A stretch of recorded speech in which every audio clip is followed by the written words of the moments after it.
Es gibt eine Sache bei diesem Bild, bei der jeder einen Fehler macht. Damit auch Sie diesen Fehler nicht machen, schauen Sie sich das Video bis zum Ende an.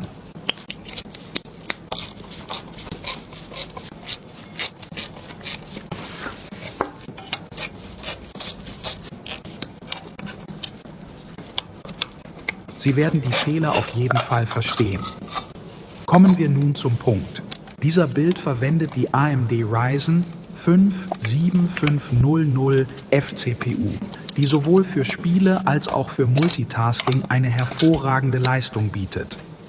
Darüber hinaus sorgt die Samsung 990 Pro 1 TB NVMe SSD dafür, dass Spiele und das System fast blitzschnell geladen werden.